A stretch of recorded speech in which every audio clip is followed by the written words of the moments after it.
Hi, everyone. It's Wednesday evening. It's just after 7 o'clock, and it's time for Keto Confab. And Keto Confab is a support group for individuals who are trying to live the keto lifestyle according to the teachings of Dr. Annette Bosworth. And we're all equals here, all trying to do the best we can with keto. And so here we are.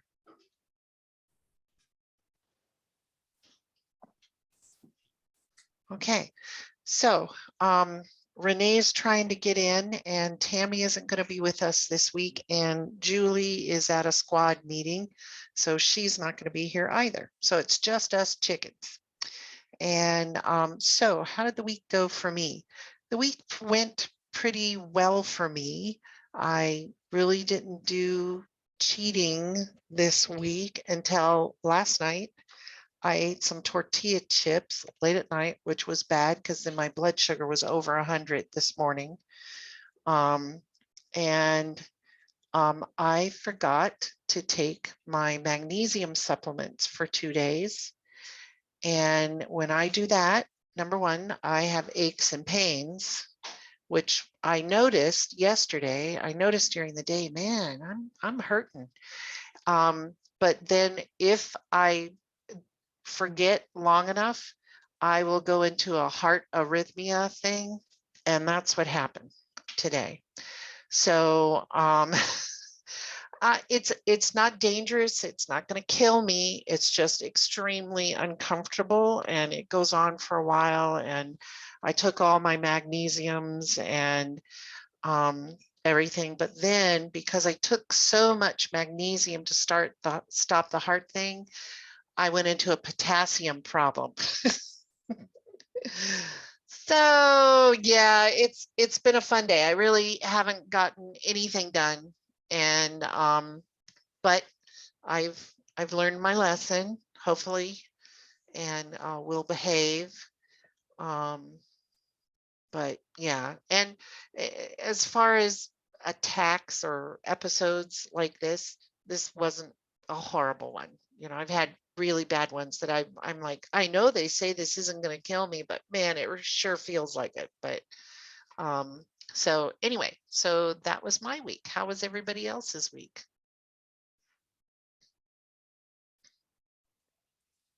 Hi, I guess I should report. I don't have anything big to report, except that I told you guys that I was going to start the piano. But I'll tell you about that in a minute. But as far as doing the keto, I've done everything just like last week. Start on Sunday afternoon with a fast and finish it up on Tuesday morning. And I'm noticing, I think, that it's getting easier and easier.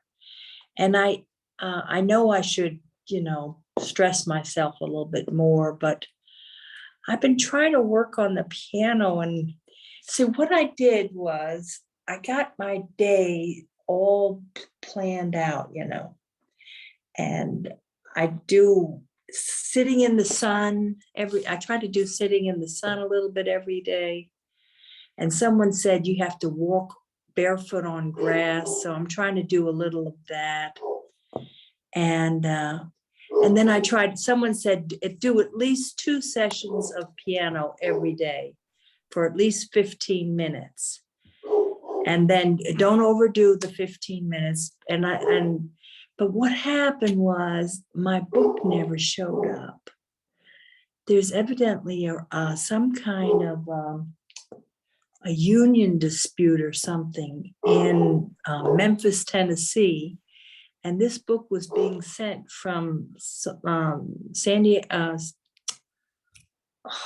Las Vegas through Memphis to Charlotte, which is where I live. And it's stuck in Memphis for the last 10 days. And so it's frustrating because this was supposed to be a super easy way for me to learn how to play piano. And I can't get the book. So what I did was I found some of my daughter's and my husband's old piano books. And I've been trying to work on, trying to learn the notes and all that stuff. But a little frustrating. This is the problem of someone that's retired and doesn't work. I get all frustrated by this silly stuff. Also, I wanted to report, and I think I mentioned somewhere else, so Wilma knows, I've joined a Facebook prayer group. And it's centered around food. And I go there because, I can actually talk about my higher power, which is Jesus. And, really, I'm careful not to disclose anybody's confidentiality from my other groups that I go to. But I am, I'm praying for family members and for some of the people in some of these groups. And it's good to have a way to really, voice it together with people. So I wanted to mention that to anyone who's interested in that. It's called Food Freedom Prayer Group. It's on Facebook. And they meet on Saturday afternoons, which is a weird time for a lot of people are out and about. But besides that, I would love to hear some more from Wilma about the brains class. We're going to get to that. We're going to get to that. Yeah, I'll make this short because I don't want to drag it too much.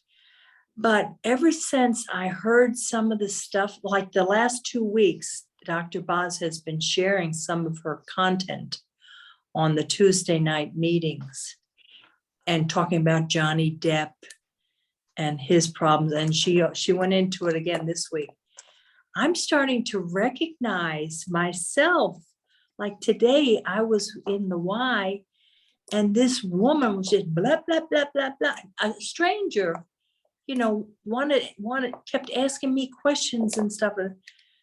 And, she was just a little bit too chatty, and I'm realizing that she's probably one of these people.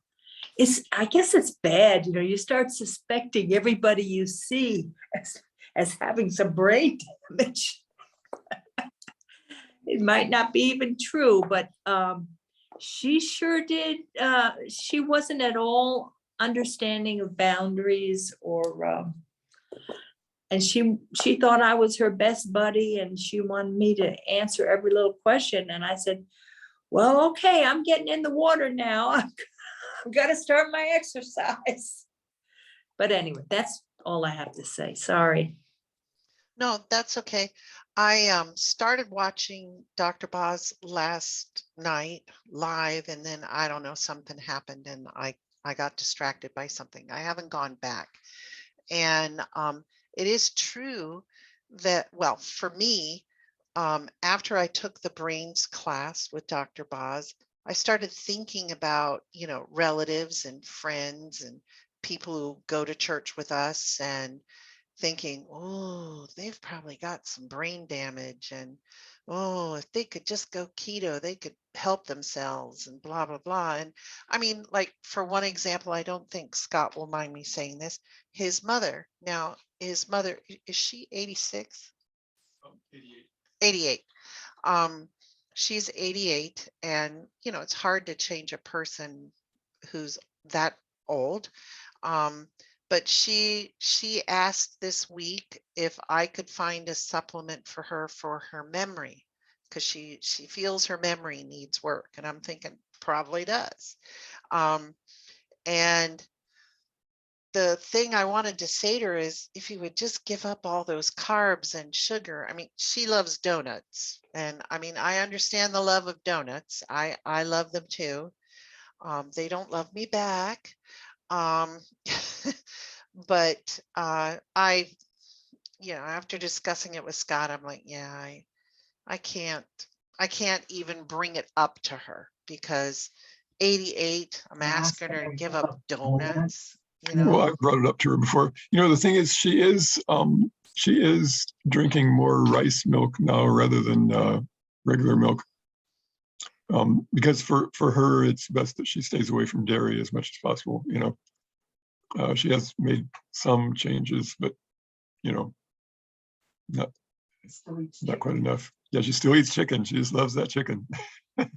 Well, who doesn't? I mean, we all love chicken, right?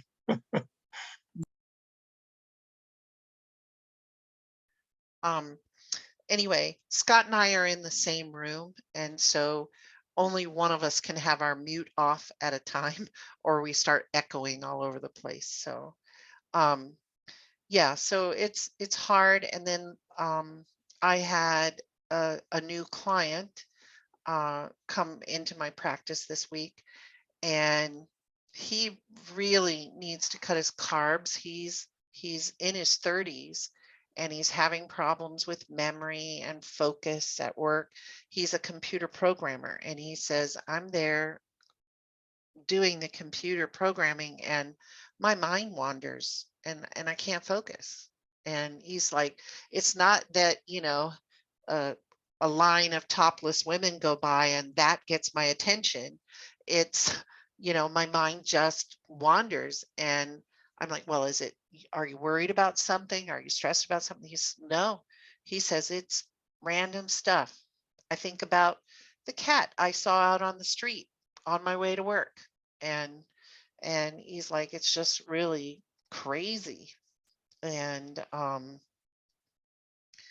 so anyway, many, many, many, many, many, many people, including young children who are struggling in school or struggling with their emotions and stuff, could use the keto diet to improve their brains and their emotions and their life. But we are fighting an uphill battle.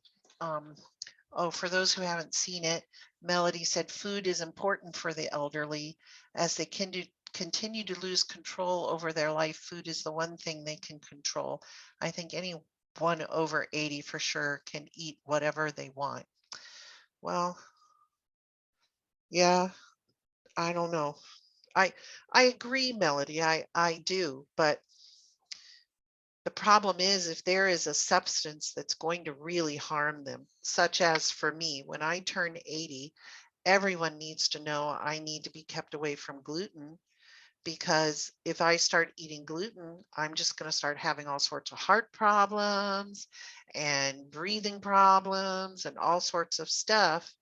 And, people think nothing of it. I mean, my mother was in a nursing home before she passed, and we would go there, and she had some definite food allergies, and the dietitian and everyone was very aware of them, but she would request them and they would put them on her tray. She'd eat them and then she'd be sick. And we're like, people, and they're like, well, we can't take her right away. And I'm like, but it's against her health and stuff. Should I have said, yeah, feed her a lot more of that? She'll just die sooner. That's great. She's got Alzheimer's. She doesn't remember who I am. No, I don't think that's the way to be. And advanced directives, I see your message, Melody. Advanced directives, people don't watch those. You can put them in someone's chart. You can tell them about your loved one's advanced directives and stuff. They don't follow it. Renee, you got something to say? I was just going to say, I've got a patient right now that has within her advanced directives, if I'm unable to talk or if I'm not aware correctly, don't do XYZ, right? And that she is incredibly allergic to certain drugs. She was thankfully aware enough at one of her visits to stop a doctor from killing her, because the doctor was going to give her doctor upon the nurse upon the doctor's orders was going to give her something. She says, no, I'm not taking that.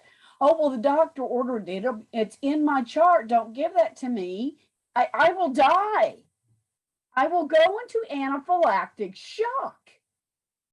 And she was like going, well, I don't think that's really true, honey, because, you know, if it was going to hurt you that bad, the doctor wouldn't have ordered it for you.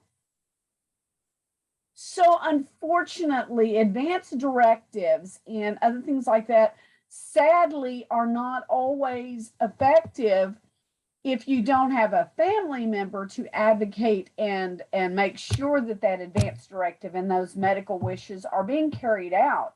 Kind of like Elizabeth said, we can tell them, no, you know, my sweet aunt, if she eats, you know, chocolate bananas, you're going to see her out there climbing a tree and telling everybody she's a monkey, and that's probably not going to be the wisest place for Aunt Billy to be. Yeah. So you have to have that person that can come in and say, I know that's what she wants, but we have found it will harm her. So, you know, advanced directives, there absolutely is a great idea, but you also then have to have someone, yes, it is the law. And I know that, you know, medical power of attorney. However, you do have to make sure that sometimes you've got to have that family member that jumps in and advocates for that person. Because I hate to say it, in this day and age, there are a lot of medical individuals who either ignore that information or just don't really pay attention to it. Mhm.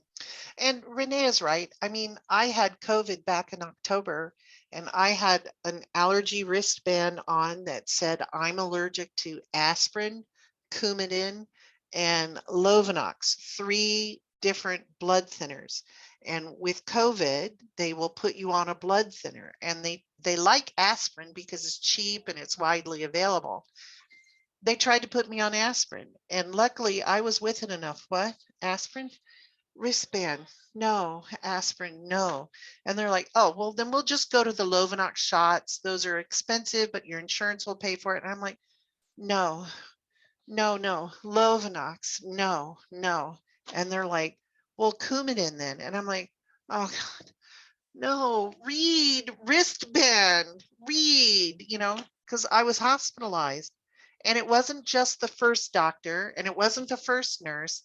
I was there over 3 days, and I called Scott and told him, these people are trying to kill me. They keep trying to give me things I am allergic to.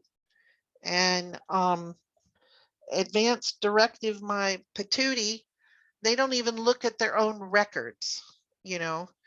And I know it's the law. You can say it's the law and everything. It was the law 23 years ago when the school district called up our local clinic and asked them questions about whether my children were vaccinated or not. And the clinic answered. The clinic told them. And they violated my daughter's privacy. That was against the law too. Guess what happened? They got a letter from the U.S. Department of Education saying, naughty, naughty, shouldn't have done that. Yeah. So pardon me, Melody, I understand what you're saying. But no, I don't trust. And we're getting ready to put our adult daughter with autism into a care facility. And this is exactly what I'm worried about. Exactly what I'm worried about. Because she does very poorly on foods that she's not supposed to have. You know, tomatoes and orange juice makes her wet herself during the day and during the night. I mean, it's very frustrating when she's peeing her clothes or her bed all the time. And I'm her mother. I love her and I want her to have the best care. Caregivers that get paid minimum wage or a little above it, to be changing PP pants and PP beds, they get tired of it faster than we do. And I can hope and pray all I want, but someday I'm going to be dead and I'm not going to be there to advocate for her, but hopefully her sisters will. But anyway, we're off on a tangent now, aren't we? But see, that's the other thing. If you're eating keto and you go into the hospital, these people look at you like you have 3 heads because during my COVID confinement, I told them I don't want any bread. I don't want anything with wheat, no waffles, no pancakes, no biscuits, no bread, no English muffins, no cheesecake. I don't want any sugar and I don't want any fruit. All I want is protein and fats. What did I get on my tray? Let's see. I got a fruit salad. I got a cup of coffee with sugar and creamer. I got a pie, slice of pie, and a yogurt and all other sorts of stuff. And I'm like, I told you I can't eat this stuff. It's right there in my chart. I've told you I'm awake. I don't have Alzheimer's or something. And they're like, you don't want this? And I'm like, no, I don't want it. And they brought me spaghetti, meatballs. And I'm like, I can't eat spaghetti. It's wheat. And they're like, what about the sauce? I said, I told you, no beef, no beef. I have problems with beef. They're like, so you don't want it? I'm like, of course I want it. I just can't eat it or I'll be sick. And I'm already sick. So take it away. So it's difficult. It's difficult for the elderly. It's difficult for people in a care setting. But if they have advocates and all the documentation is there and stuff, it can quite possibly work out. Anyway, I'm sorry to have gone off on the tangent. So, Renee, how was your week in keto?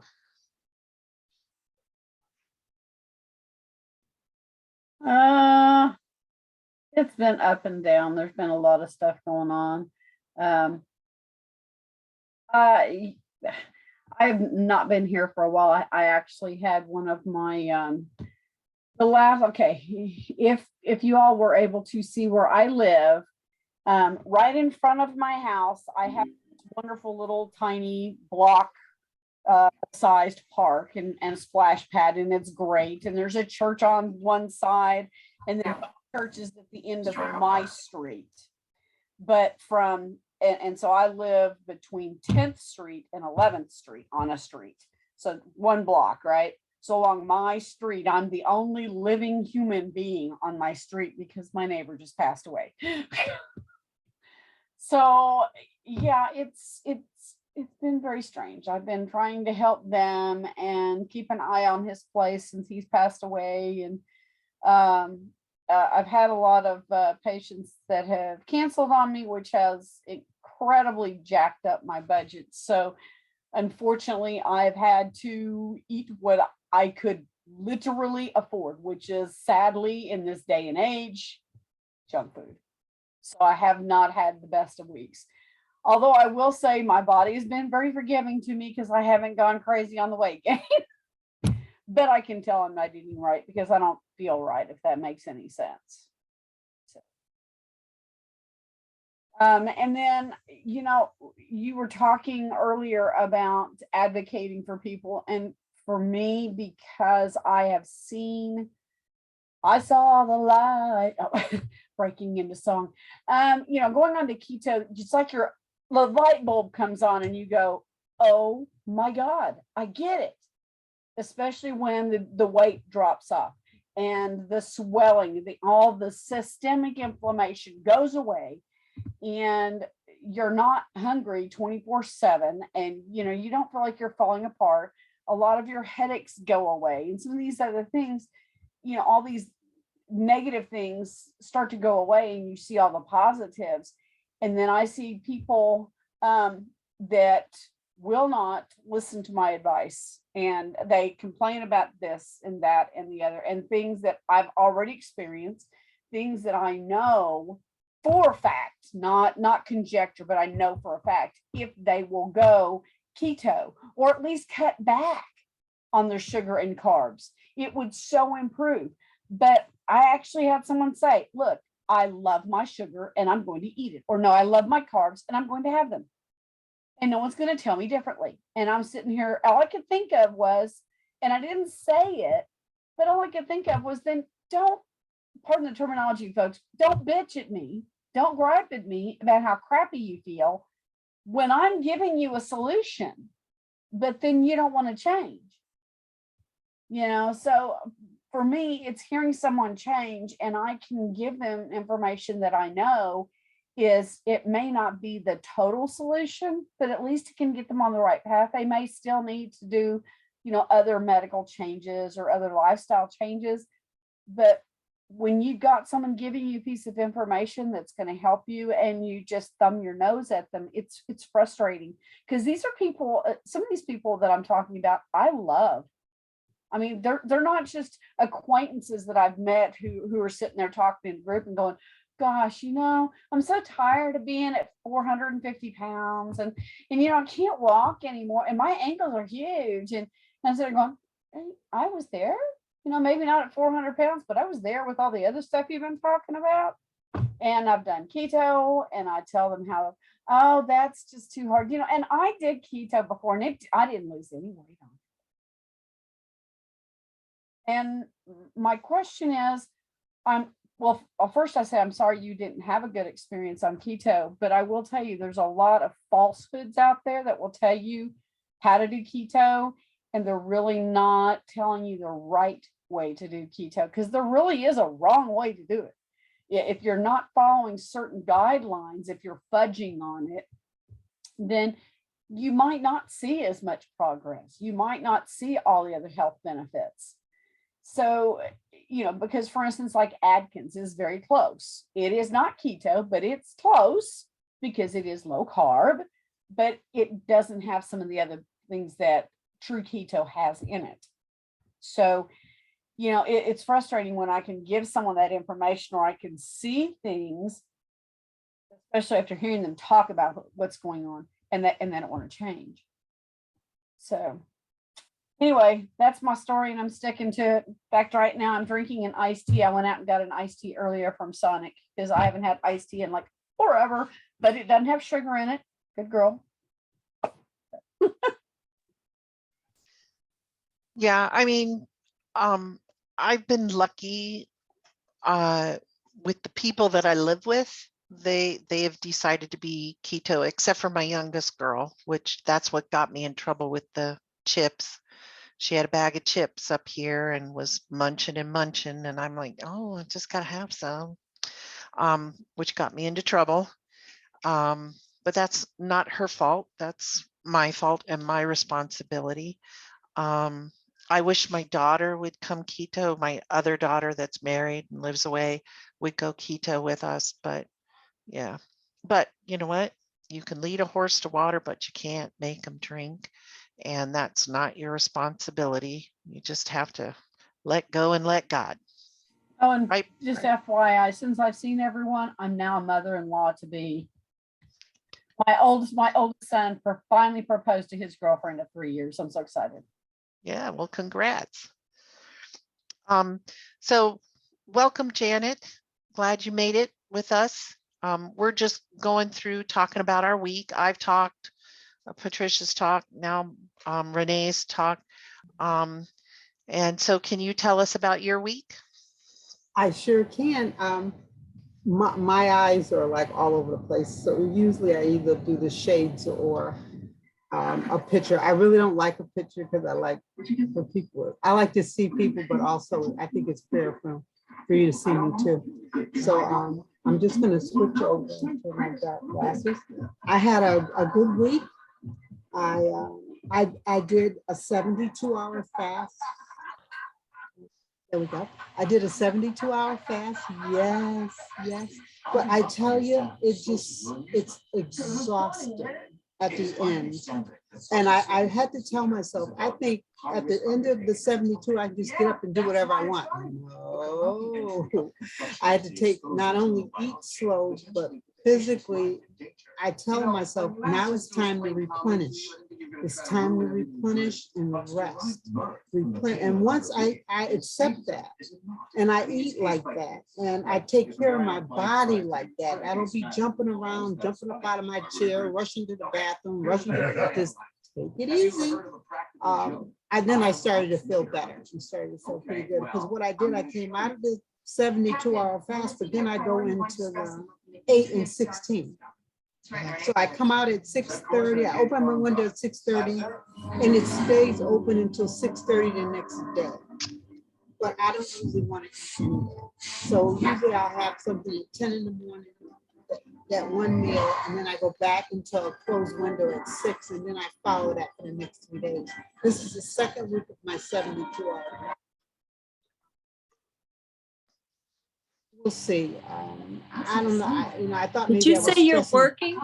Did you say you're working, Janet? No, I'm retired.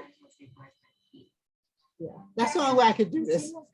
If I wasn't retired, I couldn't do it. I mean, I would, but it's more doable, like it's being retired. So it's good.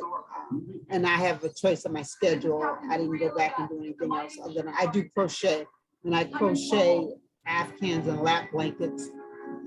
So I'm making my little inventory up.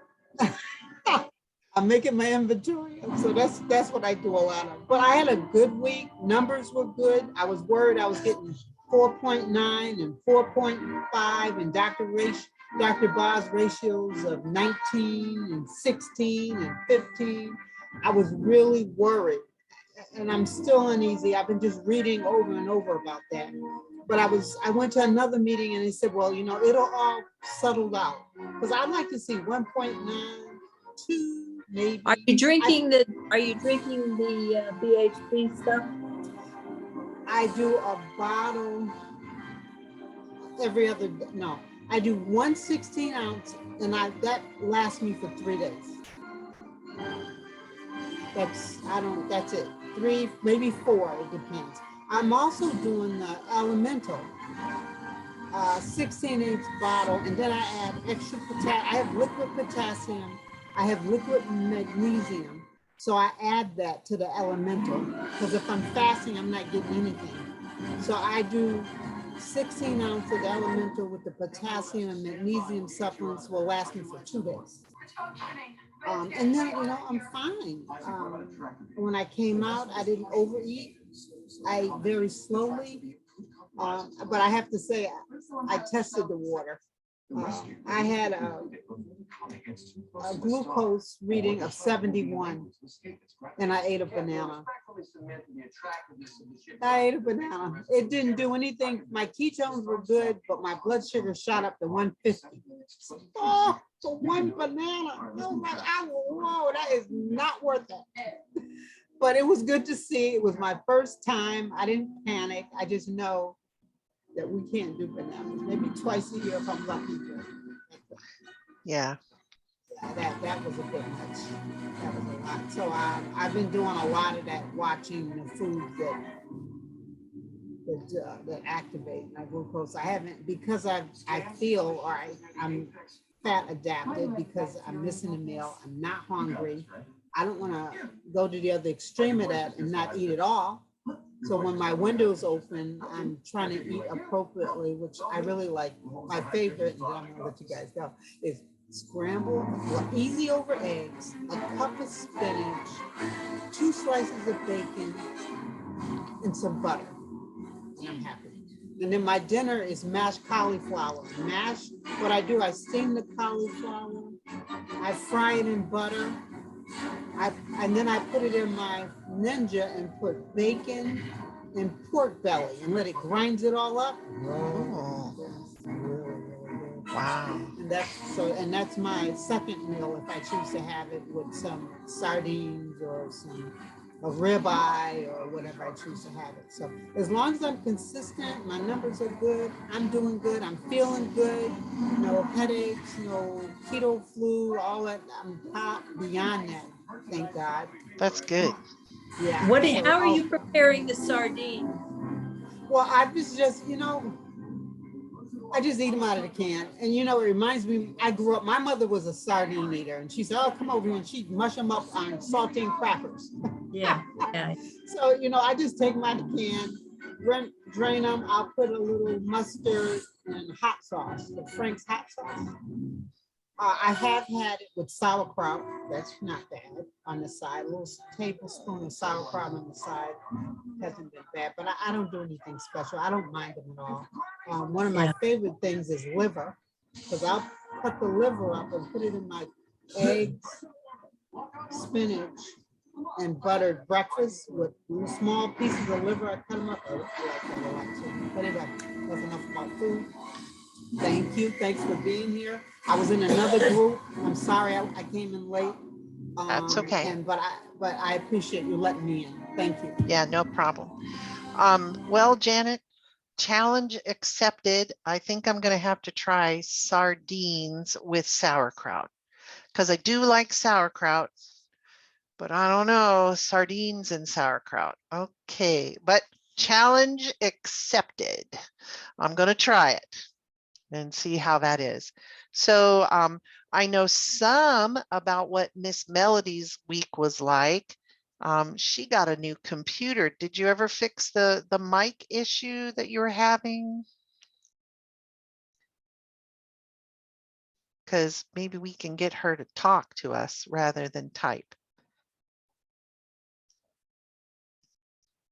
No.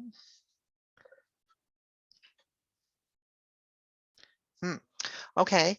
The other thing I know about Melody's week is that she's been looking into Indian food for keto, and because Melody is our resident vegetarian and we still like her, and and she just was wanting more variety, and I think she found a couple of websites that have Indian food recipes that are keto. But I think she was telling me they were higher carb than many. Yeah, Renee? Melody, I don't know if you've heard of Keto Yum, Y-U-M, but look them up. They've got some really good vegetarian recipes you would probably love. They just sent me, there was a, gosh, where'd I put it? There's a whole, oh, where is it? Okay, so whole list here for of all the different kinds of vegetables you can have that they have on there. It's a free download, and they have nuts, all kinds of different things that you can have. But they got some really good vegetarian recipes that I really think you'd love. And it's called Keto Yum. Y-U. Yes, Keto. Well, actually, it's Wholesome Yum. Oh, Wholesome. No, Yum. Camera. no. It's not working. Doggone, I'll type it in for y'all. Okay, into the chat. Okay. All right. Well, since Melody's unable to talk to us, and maybe she's not, I don't see any messages coming back. Wholesomeyum.com. Okay. Have to check that out. We'll move on to Wilma. Now, if you remember from last week, Wilma was telling us that she was going to Pella, Iowa, to attend Dr. Boz's brains meeting or brains conference. And so we told her that we would want a report. So, okay, Wilma, we're listening. It was very good. We voted on Friday to skip lunch so she could keep talking.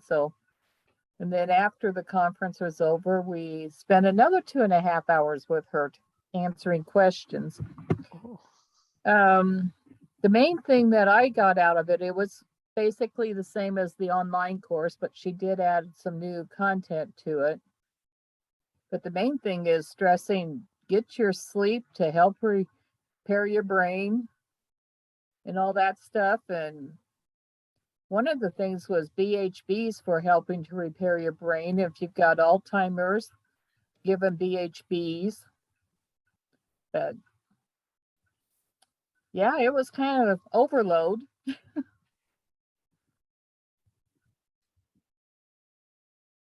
Even though you had been through the class before, it was still kind of overload?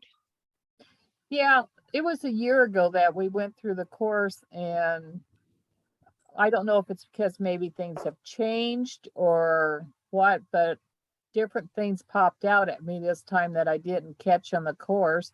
So I'm going to go back through the course again and review things again.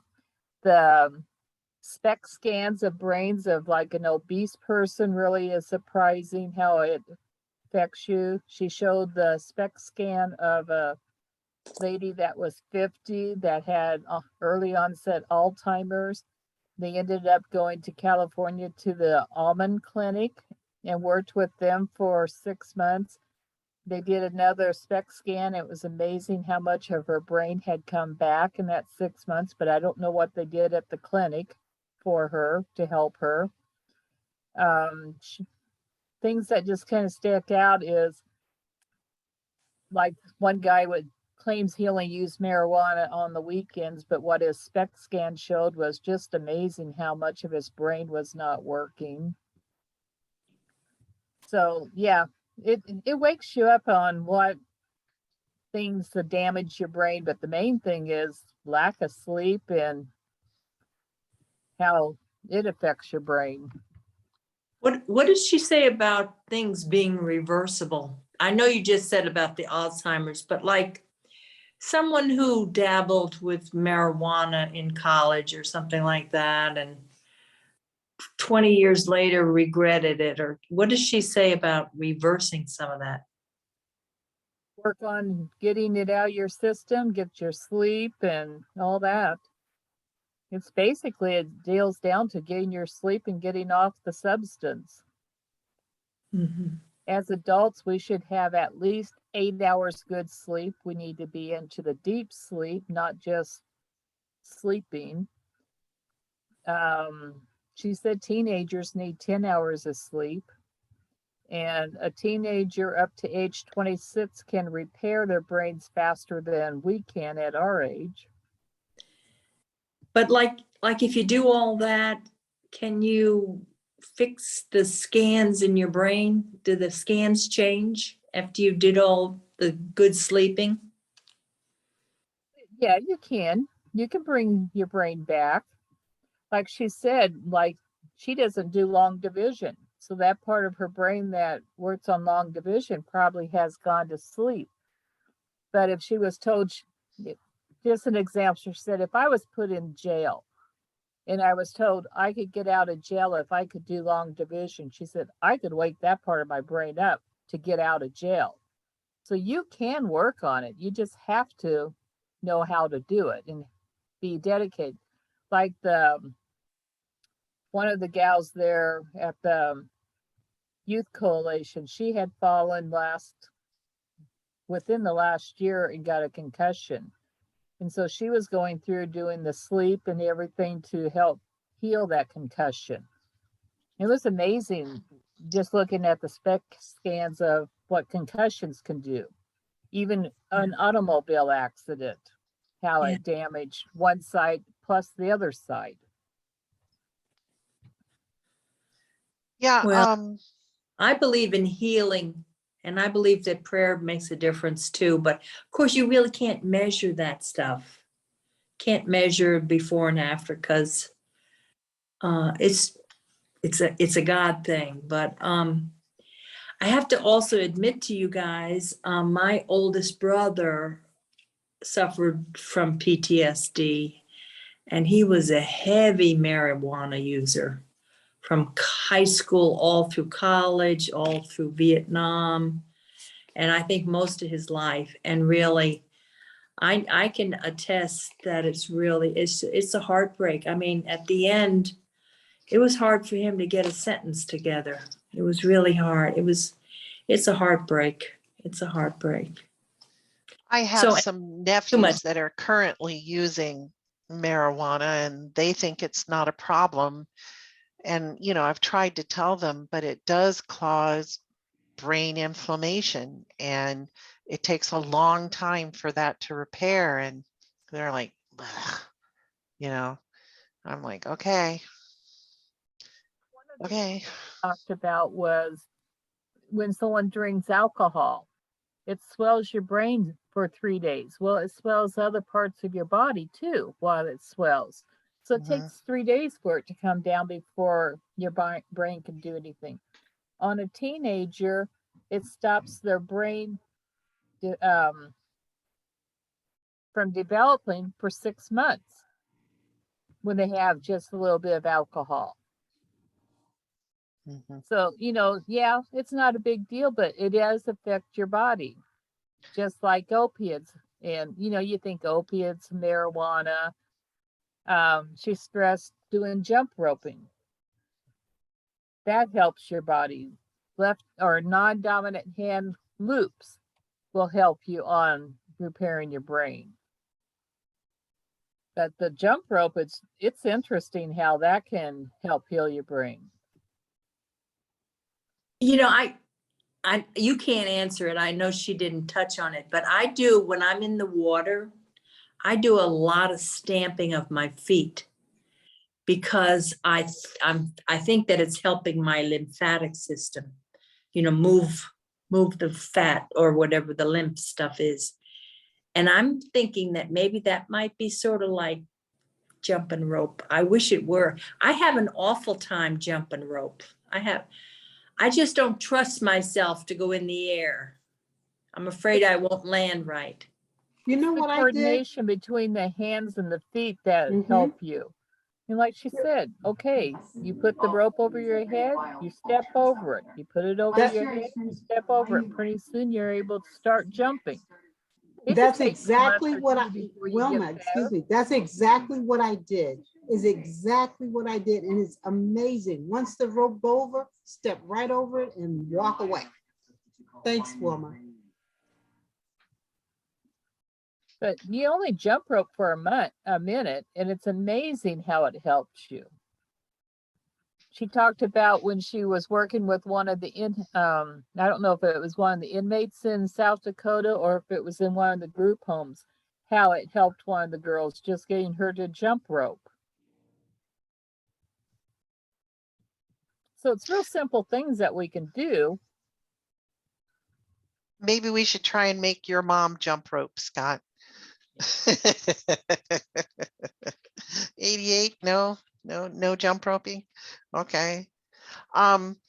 Renee, can you talk to what meridians of the body are in the bottom of the feet and what kind of benefit stimulating the meridians on the bottom of the feet could be?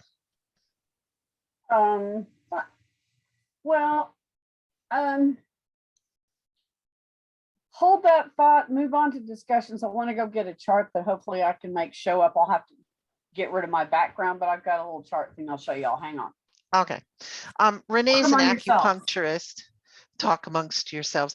Renee's an acupuncturist, and I certainly know about all the meridians because I use them in my work as well. But she'll explain better. Because yes, Patricia, you're doing some good there. And anyway, so Wilma, was there any talk about filming this weekend that she did and using it as her new presentation for the brains class, or no? I'm sorry I didn't catch that. You broke up a little bit. Oh, I'm sorry. Was there any discussion at this class that she was filming it and was going to be using it for the new presentation? No, she did not film this. Okay. So the course that is out there is the one that's online right now. Okay. This is the first time she's taught this live since 2019. Yeah. Yeah. Okay. Now Renee's back. Okay, so you were asking the question about what again on the bottoms of the feet? What meridian points are on the bottom of the feet? And Patricia likes to stomp them. She thinks it helps with her lymph and energy levels and everything. And what do you got to say, Missy acupuncturist? Well, okay, so what I was picking up is this chart right here, which is absolutely fantastic. This shows you, and this is actually for reflexology. So it's not the Chinese meridians, but it is useful to understand what each of these places are on the bottom of the foot. So you'll notice in the middle section, and I know the writing's probably backwards, but the writing does tell you what organs that you are working on at that time. So one of the things that's real important is the middle of the foot kind of looks like little kidney right there. That really is kidneys. So if you have a problem, for instance, where you are urinating a lot in the middle of the night, your kidney channel is actually somewhat overactive, but we need to kind of calm it down. So we need to draw the energy toward that kidney channel and calm it down by actually stimulating that point. It sounds counterproductive, but what you're wanting to do is you're wanting to get the energy to the top of that channel. It's for the bottom of the foot. That you're wanting to move and stimulate this little kidney area, so that what you're doing is you're actually telling the channel to, wake up, get with program. We need your attention, because that's kidney 1. That's the first point for the kidney 1 channel. Okay. And now there's other points throughout here. So when you're stomping, for instance, if you're stomping with the balls of your feet, okay, you are then actually stimulating the lungs and the breast area. When you're stomping with the heels, you're actually working on your colon and your sciatic and your descending colon. So you're working on your intestinal area. If you're stomping flat-footed or as flat as you can get it, you're actually hitting, how do I put this? It's kind of like an air pocket being put up, like, could you hear that popping noise? This little cup that's formed by the arch of the foot. As you can see, when I put my hands together, there's a gap. Okay. So if this were the floor, you can see we create a gap in here. That creates a little bit of extra pressure. So when you stomp, if you're keeping your foot flat, you're actually putting extra pressure right here in the arch of that foot, which would be, you're stimulating your diaphragm, your gallbladder, your waistline, your ascending colon, your adrenal glands, your duodenum, your small intestines, the ureter. You're also working on the stomach. So, especially if you're having digestive issues, the area that is, and it's hard to read this word, but it says stomach and it's right here. But if you're looking at the very bottom of your foot, there's a little part that kind of comes up to here, and it looks like a little looks like a heart shape right here. That point right here is on because everybody's foot shaped a little differently, but that little, where it makes a heart, and that little place where you can put your finger at the top of the hearty point, that's your stomach. So if you're having stomach issues, it's a really good place to stimulate. Any other questions? What's the benefit of stimulating your stomach? Well, okay, so if you have people who have digestive issues, it helps with getting the stomach to digest foods properly. Like people who have ulcers, it's a real good thing to activate that point, because then you start getting the stomach to work properly. Many times what happens for extra acid is your gallbladder or your spleen is asking the gallbladder to produce too much bile, which in turn makes your stomach produce too much acid. So when you get your stomach being very active, it starts balancing its own internal flora. So when you're activating that point, you're asking your stomach to start working itself properly. It also, I've had, when my babies would get colic, or, the upset tummy when they were babies, I could rub the bottoms of their feet and the colic would go away, because I was stimulating that upset tummy that just wasn't quite ready to digest or do whatever that it needed to do. Another thing that you can do, and I know we were talking about heat, but if you're terribly stressed, that will also really, really badly inhibit the way your stomach works, because in Chinese medicine, extreme worry or stress is the emotion of that is stored in your spleen. So it affects the spleen channel. So, and that in turn affects your gallbladder, which in turn affects your stomach, which is why when you're upset about something or stressing, you get an upset stomach because you're actually making everything work improperly. So one of the things that you can do, because we can't all sit down and, remove our shoe in the middle of public and rub the bottom of our feet. I mean, some of us can, but, other places, it's probably not a wise idea. So what you can also do to help calm and bring your stress levels down, and I have educated more doctors about this because it was the coolest thing I ever figured out. By a show of hands or whatever, how many of y'all have ever gotten a massage and had someone rub the back of your ears or rub your earlobes or kind of pull on your ears a little bit? It's very relaxing, isn't it? Here's why. Have you ever noticed that when a dog or a cat is angry or upset, they pin their ears back, right? Okay, we've all seen animals do this. Believe it or not, we're not too far from our dogs and cats in that respect. It's not a real visible movement, but every one of us, I'm sure, has seen someone who can wiggle their ears, which even though you individually may not have that ability to wiggle your ears, you still do. When you are listening for something intently, like if you think something's coming up, you go like this, you'll turn your head, you will actually pull this ear forward and pull that one back. You are doing those muscle movements unconsciously because it's how we're designed. However, when you are living in a state of stress and concern all the time, you actually have your ears pinned back all the time against the back of your head. So when you're feeling really stressed, if your stomach is upset, grab the lobes of your ears, your earlobes. No, they will not get down to your shoulders. But yeah, pull your earlobes out and massage them. And then rub this area right here behind your ear, all the way up and down, starting at where the little bone is behind your ear, rub up and down this little area. And it actually brings immense relaxation. In fact, I was just doing that and my stomach was like, oh, this is awesome. Just because I rubbed behind my ears, I literally just felt this in my stomach. So, but then again, I also do this stuff a lot. So you might not initially feel that kind of stimulation, but you will notice after a while that your body will just about immediately respond to it.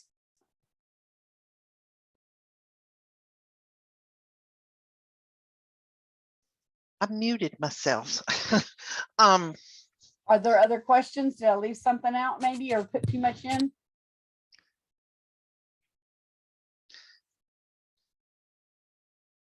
A lot of spas or yoga centers will sell these kind of little balls that have little prickles on them, and you can rub your feet on those. A lot of reflexologists will suggest to their clients that they get them to rub their feet on and stimulate those points.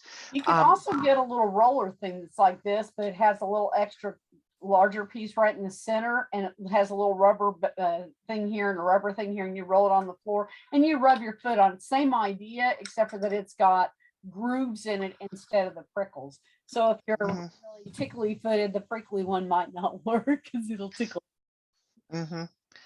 And so Patricia, you've been doing good things for yourself, stimulating your points. One more thing. If you were going to do a foot massage like that, what would be the minimum amount of time on one foot? That's actually a really good question. It depends upon the person, but so for what we tell people is it's usually 5 minutes, serious minimum. Okay, but really it should be about 10 minutes per foot. The reason we say this is in acupuncture, the reason we leave the needles in a minimum of 20 minutes is because it takes 20 minutes worth of breath cycles for all of the information to travel from your brain through your blood system. It takes that many times up and down in 20-minute cycle for your brain to get all the information about how everything is doing within the body. So if you're giving each foot 10 minutes, then you're giving so if you're working on the right foot, all the right side of your body, your left foot, all the left side of your body, and your brain is being talked to that one section back and forth for that 10-minute time. And so now you're doing a full scan. Now, can you get away with 5 minutes and still have a lot of benefits? Sure. But the 10 minutes on each foot is better. Most reflexologists will work usually about 15 minutes per foot. So they're giving you a total of 30 minutes usually for a reflexology session. Mhm. And Renee brought up a really important point, is to be doing some deep breathing while you're doing this, because our breathing is how our body reads what's going on in the body. And it's one of the things that happens with the elderly as we age. We tend to do much more shallow breathing. And that actually inhibits our body's natural ability to heal. And so making sure that you're doing deep breathing every day, a couple of times every day. I suggest 5 minutes, 3 times a day, to make sure you're doing your deep breathing. And so, yeah. I showed this in another conference, another meeting that we had, but this gentleman, Ken Cohen, teaches Qigong. What Mhm. Qigong is its breath. The first thing that he teaches you for like the first 20 minutes of this hour and however long session it is they teach you how to breathe. If all you do is go online and look him up, you can look up and find this exact video, the whole thing on YouTube. Okay. But go in and find this gentleman online on YouTube. If the only thing you do is watch the video to the point where he stops teaching you about breathing, you will gain all kinds of wonderful health benefits. Because we only use 10% of our lungs. Even those of us who are not elderly, we're only using about 10% of our lungs. And that's why when you were talking earlier, Elizabeth, about getting enough sleep, when we sleep, we do what's called restorative breath in our sleep. Our breath when we're sleeping is much deeper. It's actually not less shallow, it's actually deeper. Because we are intubating the body with as much oxygen as we can get. That is what helps the brain to restore, like you were saying, Elizabeth. So when we don't sleep, we don't get into the restorative breath pattern. And when we don't use the restorative breath pattern because we're not sleeping properly, then that we find those are people who can't think straight during the day. They start showing earlier on signs of Alzheimer's or dementia or just fog brain. And I usually, when my patients are having fog brain, the first thing I do is I say, okay, well, let's just sit down and breathe. And they go, but I am breathing. If I wasn't breathing, I'd be dead. Yeah, but you're only using 10% of your breath, right? Your lungs right now. And I want you to use 15 or 20%. So what he does is the first thing he does is teach you how to breathe right. And I do a class on Thursday nights here in Guthrie where the first 15 minutes of our class is nothing but breathing. And then we do 30 minutes of stretches for including even our fingers, each individual finger, not just regular, major muscle groups. But then we go back to that restorative breath. The comment I've gotten over and over and over again is from people who say, I have never, ever slept that good. And it's because they breathed so well that they were able to go to sleep. They were able to stay asleep because the body had enough oxygen for the brain to work in a reparative mode while they were, in essence, unconscious. It was allowing the body to sleep because it had enough oxygen. Well, it's 8:15, and I know some people out on that East Coast need to get to bed, and they're pretty tired. So thank you, Renee, for teaching us all about that. And thank you, Wilma, for telling us about the brains class you went to. And thank you all of you for coming. And Melody, I'm sorry we didn't get to hear your voice. I hope maybe by next week you can fix the sound issue, whatever it is, and we can hear you. And I just wanted to I wanted to apologize for Wilma for intervening while she was talking. I didn't mean any harm. I won't do that Oh, again. no, that's okay. We all sometimes do that, and that's okay. No harm, no foul. And oh, Wilma, just so you know, I teach classes sometimes over weekends or evenings or something. And one of the things I've learned is that people typically only can remember 10% of what they're told in any kind of meeting or class or something. That's why you have to go back and read the textbook. You have to review your notes. You have to practice whatever it was they taught you, and maybe take the class a second time, or review it or something, because you always learn new stuff. All right, everybody, I'm going to stop the recording, and that's the end of Keto Confab for this week. I'm typing in the name of that video for anyone who wants to go look it up on YouTube. Oh, okay. I gotta find where to, oh, here's the thing.